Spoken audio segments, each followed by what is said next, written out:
We will start recording now. Good morning and welcome to the West Valley Unitarian Universalist Church in Glendale, Arizona. Welcome to our Zoom church service. I'm so happy that you're here to share it. My name is Barry Linden and I'm your worship associate and the co-host for the meeting. Paul Darling is the other co-host and is the one showing the slides and playing the videos and the music as needed. Parts of the service will be recorded and uploaded to our YouTube channel for later viewing. Due to copyright issues, some of the music will not be recorded, and we will also stop the recording prior to doing our joys and concerns at the end of the service. You are then able to unmute yourself and give your joy or concern without sharing it with the entire world.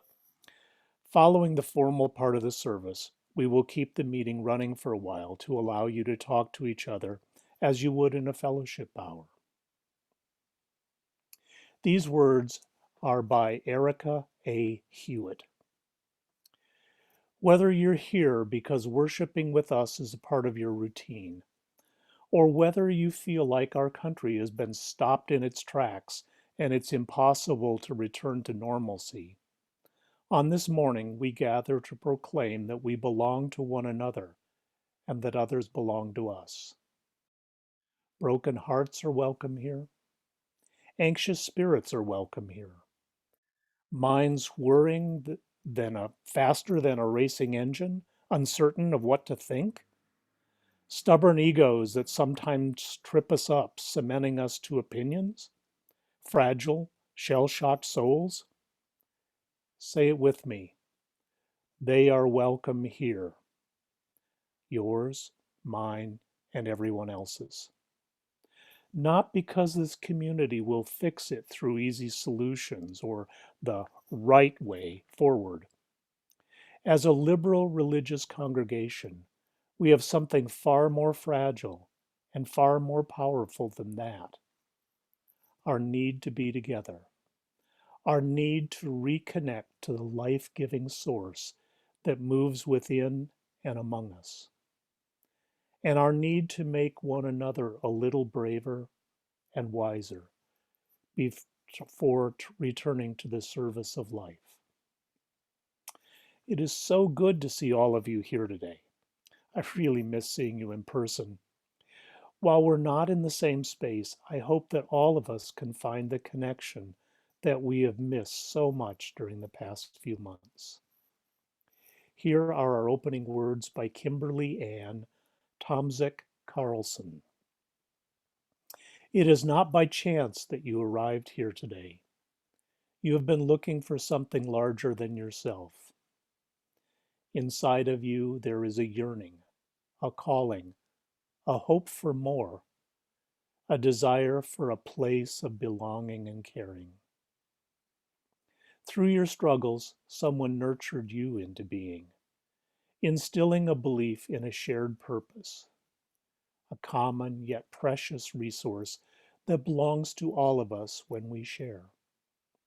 And so, you began seeking a beloved community, a people that does not put fences around love, a community that holds its arms open to the possibilities of love, a heart home to nourish your soul and share your gifts.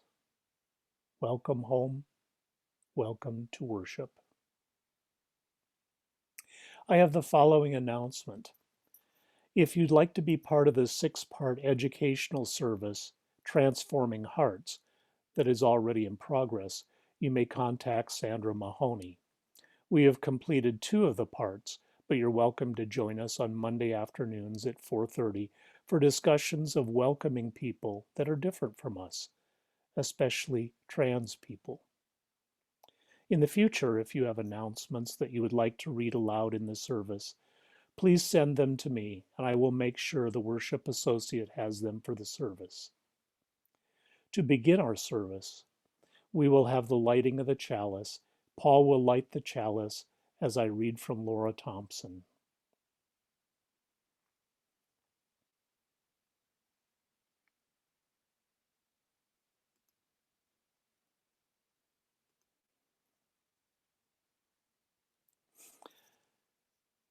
Across the distance, light from within me shines, sending love to all. Across the distance, your light is fuel that warms me and helps to keep my own light burning. Together, we keep the flame of community burning bright. In some denominations, there is a creed that must be agreed to when joining.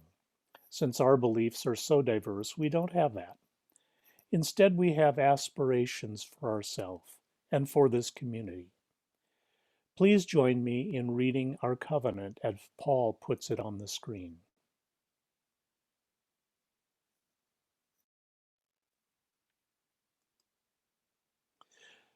Love is the doctrine of our congregation. The quest for truth is our holy right, and service is our prayer. To dwell together in peace, to seek knowledge in freedom, to serve humankind in friendship, thus do we covenant.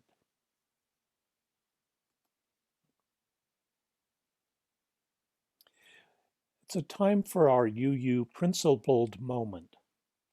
When we were meeting in person, Sharon Moore developed some readings on our UU principles, and we included them in our service to remind ourselves about our principles.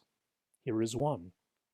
Sharon writes, "Did someone mention having a belief you've never heard of, or one you've heard of and rejected out of hand? Rewind your mind. What underlies that belief in reincarnation?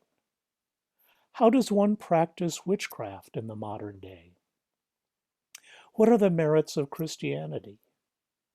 How can Hindus have so many gods requiring attention? Do some reading. Talk to the one with the belief and ask questions in a seeking, not interrogatory way. Help others expand their spiritual horizons by inviting them to learn about a new faith together with you. Visit another faith community for a service once it's safe to do so again. There are so many different religions, and each one offers a unique way to celebrate spirituality. When we learn about different religions, we discover more about other people and gain an appreciation for their beliefs and their ideas. Spirituality is a belief that a person is seeking a connection to the rest of existence, to something larger than the individual.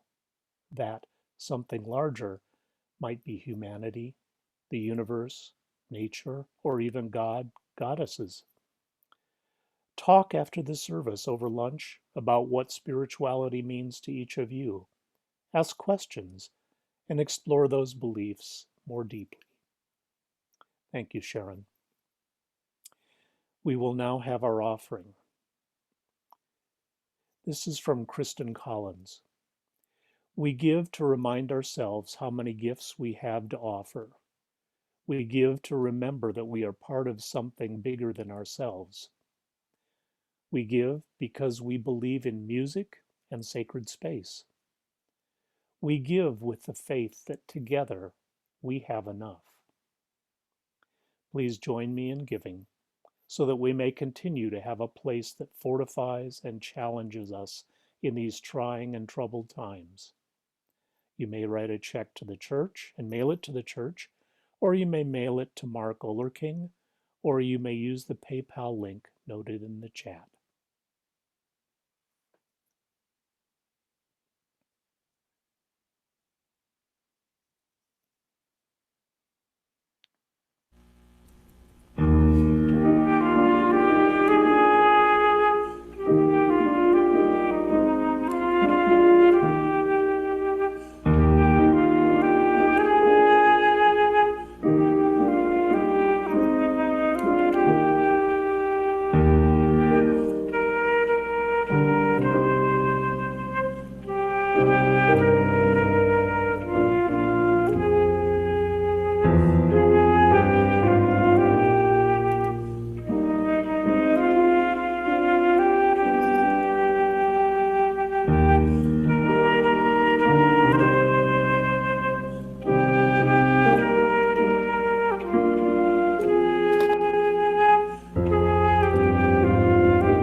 Thank you, Joe and Paul, and thank all of you for your generosity. Our speaker today is Reverend Cathy Corbin-Mannino, whom we're lucky enough to have as our supply minister and speaker twice a month. Good morning. Thank you, Barry, for those perfect opening words that fit with what I have to share today, too.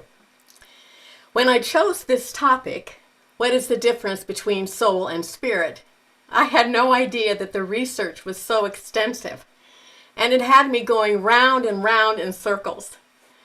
In religion classes at university, students were always directed to look at the Greek definition of words in Scripture to really understand their original meanings.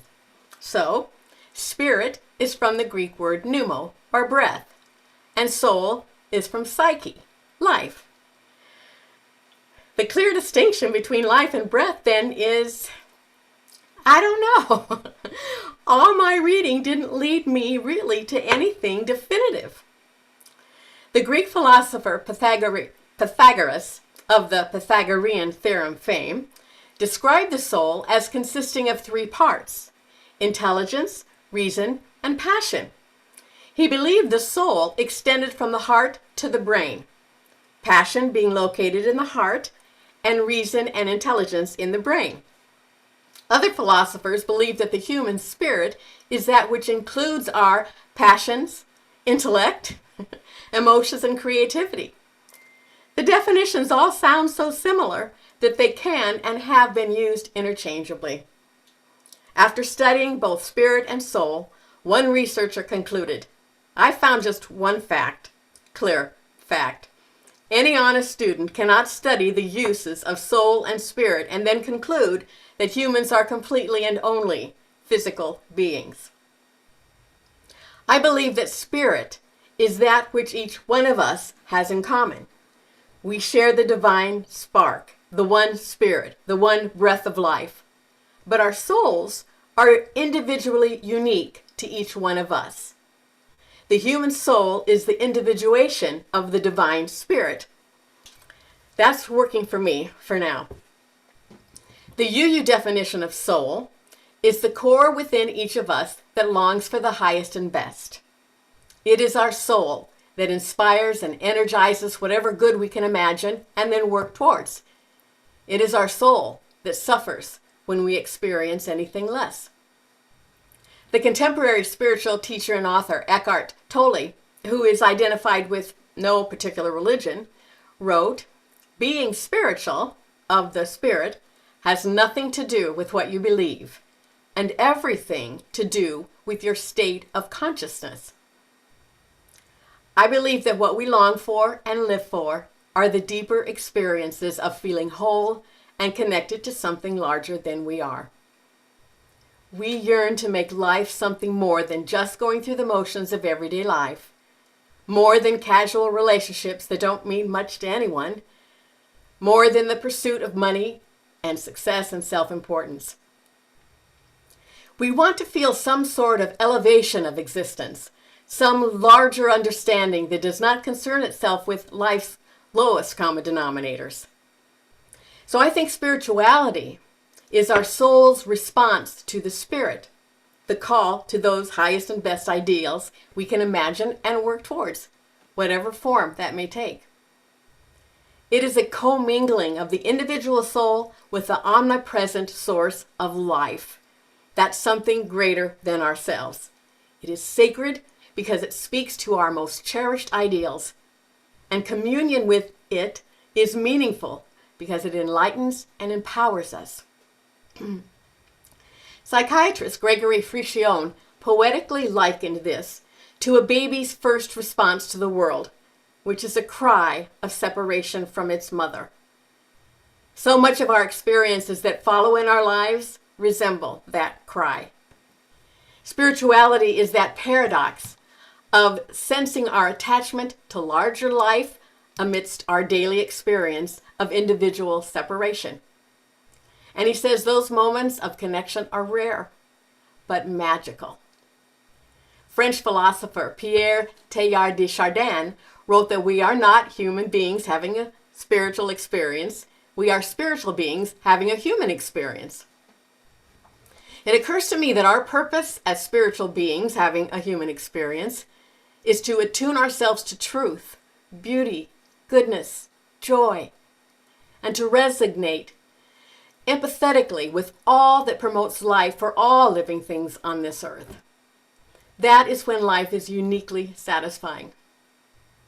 For many years, anthropologists and social scientists have debated over what was the most important discovery that led to the survival and ascent of humankind.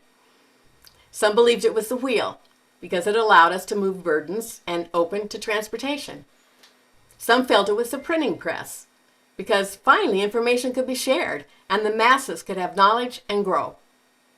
But most agree that the discovery that surpasses them all was a spark that could be kindled into a fire.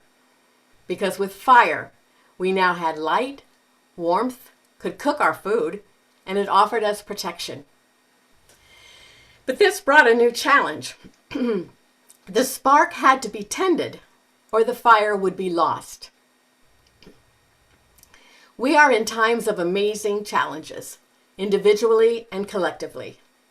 A global pandemic, economic instability, environmental uncertainty, with many people experiencing loss and setbacks, and our hearts go out to them. But also, there is a surging up of a new awareness of racial inequities and injustice, which call for profound changes in the deep psyche, soul of humanity, which impacts our country, our culture, and all societies. Some worry, in the face of all this, that the fire of our caring and courage has or will soon go out. We're tired. Brian Stevenson, who is one of my social justice heroes, the founder of the Social Justice Initiative, believes that hopelessness is the enemy of justice. A more positive spin is that hope is the enemy of injustice. We can't give up our hope. We can't let the spark go out. And there is good news. The spark can't go out. It can't die. It is divine. What we need is to fan that spark with a new energy that can not only save us, but renew us, light us up. A new energy to evolve us. Barbara Marx Hubbard, a futurist in social science who is now passed, wrote a book which I read years ago called Conscious Evolution. And she taught that chaos and crisis precedes transformation. When nature arrives at a limitation, it doesn't just adapt, it innovates and transforms. Our problems are evolutionary drivers, calling us to become more and reveal more of the potentiality that is within us, the evolution of our very souls. That's one reason I personally like the new slogan that focuses on reclaiming, restoring the soul of America. Times of confusion, challenge, heartbrokenness, all of it calls us to evolve, to dig in deeper into that which we really are, our souls, if you will, and find that something that is truer, ready to blossom, and to bring forth even more light and expression of the livingness of the divine spirit which we all share. We may need to shift our perspective about the things that have been dumped on us in 2020, shift it from disaster and destruction to opportunities for evolving. The key that supports this quest of life to evolve us is that spark of divinity in you and me, the spark that never goes out. It cannot be obliterated. It can be obscured for various reasons, but it doesn't die. This spark, fueled into a flame, is our resource for a renewed vision for creativity, for courage, and for allowing something more in us to be birthed. We move beyond our sense of limited, separate little human beings to that deeper truth, that we are, each one, a magnificent spark of the divine, a spiritual being, endowed and imbued with possibilities and characteristics greater than we have ever imagined or ever been fully able to express. There is a light at the center of everyone, caught from the living and eternal flame of the Spirit. And that spark burns at the center of our own soul. And it is activated whenever we have taken great leaps and reconnect with that light. We are here not just to have what we want. We are here to become. There is so much more to life than putting band-aids on our problems or just getting by. It's about becoming. Yielding to and opening and fanning that spark of higher life in us, our greater self, and allow it to guide and lead us. We really are the light of the world. How do we fan the Spirit and express our soul? Reverend Dr. Roger Teal has 3 suggestions. 1, first of all, we let go of asking why. It's a waste of energy to keep asking, why is this happening to me, to us? When we ask that question, we're not in a space of awareness to have the answer, or we would have the answer. If we keep asking why, it's like quicksand. We sink in it and become a victim. He tells the story of a woman whose granddaughter had died. She didn't know how she would get through that, how to get to the spark within through all that despair which felt like concrete and move back into the light. She knew that when life hands us situations we cannot understand, we have choices: wallow in misery and feel separated from the divine, or declare the need to feel the soul more than the need to know why. And then trust that I will know when I need to know. The spark of insight fanned a healing energy in her life that really did lift her up. So first, we need to let go of asking why. Secondly, shed your old skin. Whenever we are in the challenging times of becoming, we are being invited into profound newness. Joseph Campbell, author of The Power of the Myth, wrote that we must be willing to get rid of the life we planned so as to have the life that is waiting for us. Old skin has to be shed for the new one to emerge. What old skin is it time for you to discard in your life?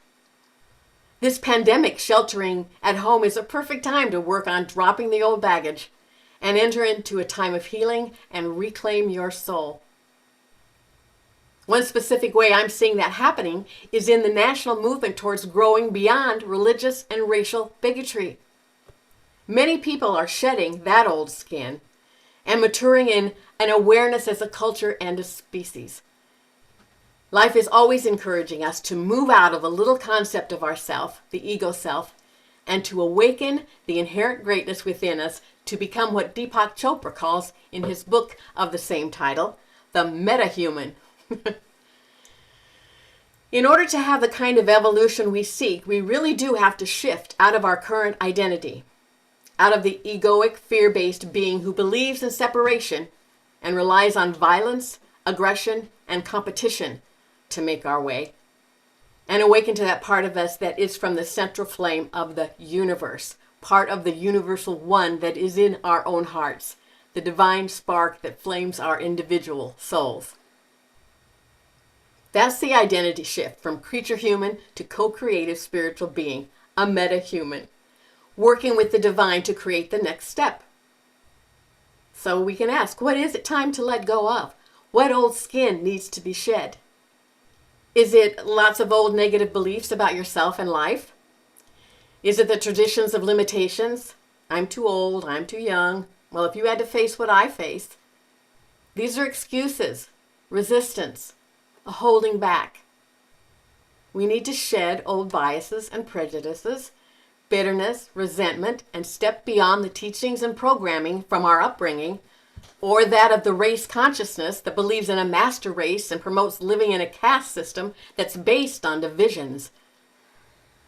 Nelson Mandela, released after 26 years in prison, wrote with great wisdom, "As I walked out the door toward the gate that would lead to my freedom, I knew that if I didn't leave my bitterness and hatred behind, I would still be in prison."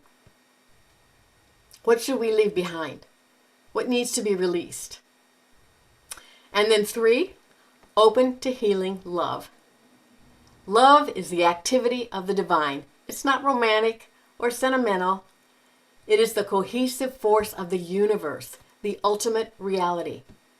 Opening to love gains access to vast creative resources because the heart, our soul, is the portal to the infinite intelligence, to the evolutionary potential within us.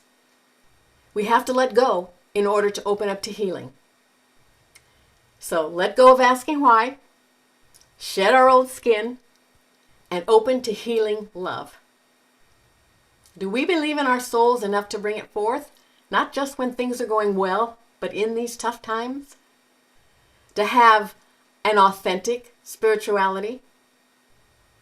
Emerson believed that spirituality without authenticity is dead. If it doesn't speak to your own heart or translate in your own life, it is probably someone else's spirituality. We can say that we believe thus and such, but it is how we live our lives that shows whether our spirituality is authentic or inauthentic. Spirituality evolves for each one of us, and to embody our virtues, we need faith. Robert Fulghum, I believe, wrote that faith is a determination to keep in touch with the unnameable that dwells within the heart of all of us. Faith is a principle. It is our belief in the invisible things. It shows up like gravity. It's impersonal. It works for everyone. It's changeless, always available. It's up to us as to how we use it. Wherever we place our faith in our lives, we are creating. And we are always creating. What we don't want is to create from fear. That results in all kinds of unwanted situations. Ernest Holmes wrote that fear is faith misused. And faith is not magical thinking. It's a belief in virtues, like love and kindness. It's how I experience God in everyday life, by practicing my virtues. Practicing our virtues is authentic spirituality. Reverend Josh Reeves shares his 3 C's of an authentic spirituality. First C, clarity. The ability to recognize in any instance, what am I believing at this moment? Where is my faith in this circumstance? Is it in love or fear? Is it in the best outcome or the worst? Is it in my highest and best self or in my brokenness? When we clarify where our faith is, we set our principles into motion. Second is consistency. I'm clear about my faith, what I'm believing in, and I practice it with consistency. I translate my belief into my choices and actions. This propels a creative principle into action. And 3, conviction. I trust wholeheartedly in this principle. I trust that even if the experience is not great, principle is in action. Yes, I may feel thus and such, but I know wholeness, truth will prevail. I choose to live by my virtues regardless. Anyway, I want to return to the example of my master in faith, Brian Stevenson, author of Just Mercy. His first C, clarity. He says that my work with the poor and the incarcerated has persuaded me that there is a light in the darkness. He is clear about that. And I emphasize that that light will never go out. His consistency.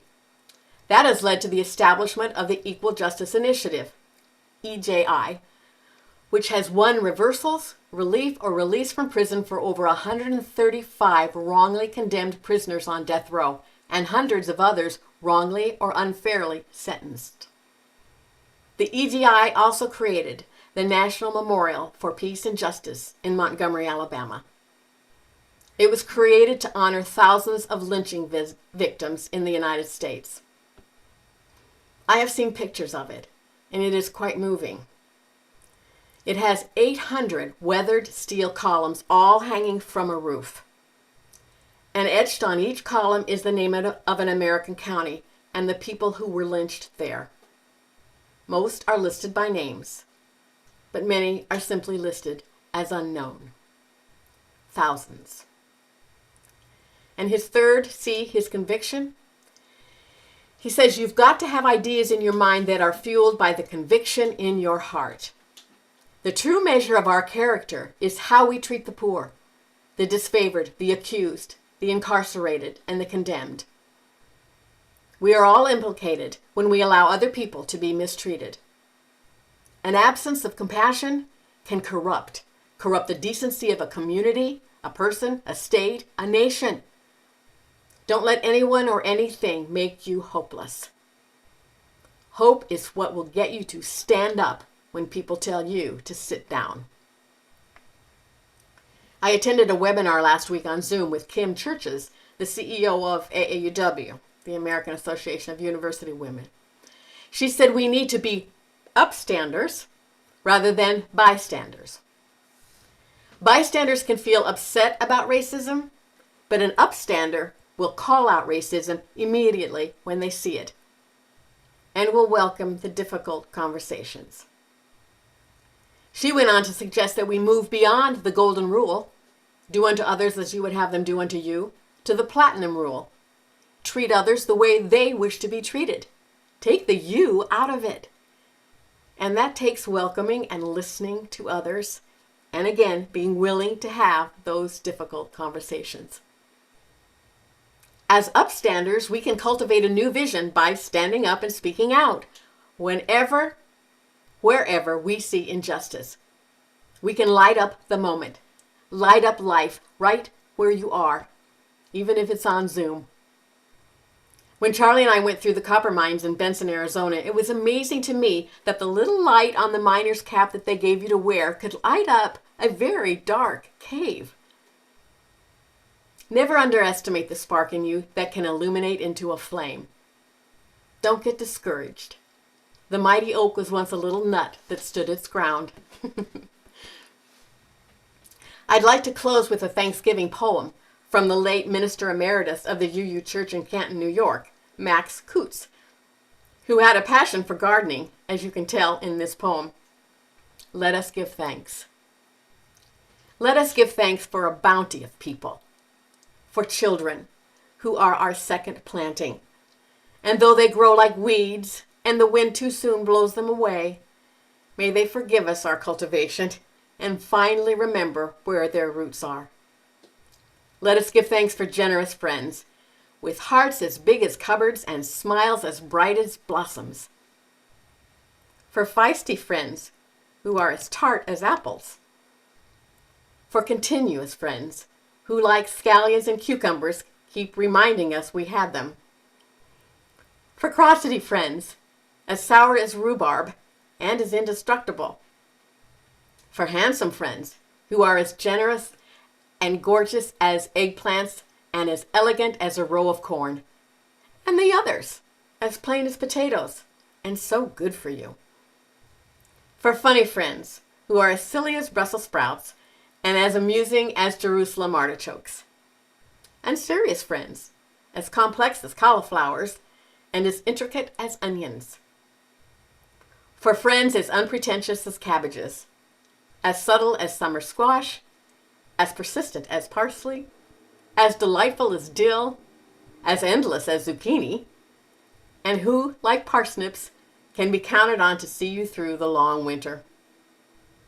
For old friends, nodding like sunflowers in the evening time, and young friends coming on as fast as radishes. For loving friends who wind around us like tendrils and hold us despite our blights, wilts, and witherings. And finally, for those friends now gone, like gardens past that have been harvested, but who fed us in their times that we might have life thereafter. For all these we give thanks. Blessed be.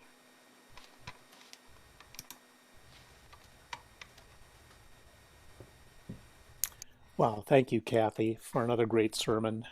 You've given me so much to think about. As you were speaking, I was reminded of a song by Leonard Cohen called Anthem. And there was the line, all of us have a crack, and that's how the light gets in. So even though we may be damaged, we are still able to get the light. Yeah. Yeah. Please join me in reading our mission statement, which Paul will put on our screen. Even though you'll only hear me, please read it with me. We agree to provide a safe place to celebrate diversity, draw inspiration for living better lives, foster social and environmental justice, and compassionately support each other in our spiritual searches.